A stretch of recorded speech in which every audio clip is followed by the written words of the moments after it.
এরকম আমরা নামাজ পড়ি, পাঁচ ওয়াক্ত নামাজ পড়তেছি, কিন্তু আমরা যদি ইমানের সাথে নামাজ না পড়ি, মানুষ ঠগায়, তারপর আপনার কলেমা, রোজা, নামাজ, হজ, জাকাত যদি না থাকে, তাহলে নামাজ পড়লে শুধু হবে না। নামাজের সাথে আপনার ইমান থাকতে হবে, আল্লাহর প্রতি 100% অনুগত থাকতে হবে।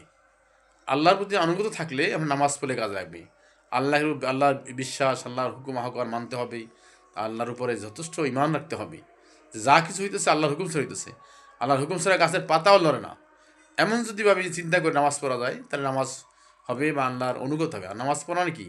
আল্লাহর কাছে আমরা শির নত করা, মাথা নত করা, যে আল্লাহ আমরা হাজির, আমরা এসেছি তোমার অনুগত্য করতেছি। আজান, আল্লাহ আকবার, আল্লাহর দিকে ডাকে, আল্লাহর কাছে আসো।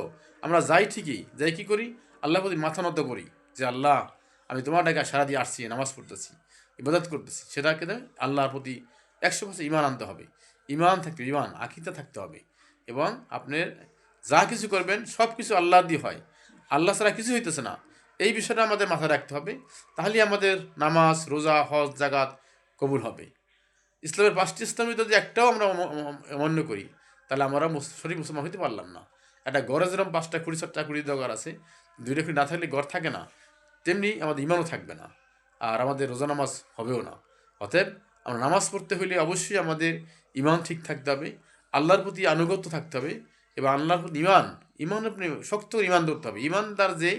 ইমানদার বান্দারই ইবাদত কবুল হবে। আমরা সেদিক খেয়াল রাখবো। নামাজ পড়বো, ঠিক আছে, নামাজ পড়তেছি, কিন্তু আমরা লোক দেখো নামাজ না পড়ি। নামাজ যেন হয় আল্লাহর প্রতি আনুগত্য প্রকাশ করে নামাজ। সবাই ভালো থাকেন। আসসালামু আলাইকুম।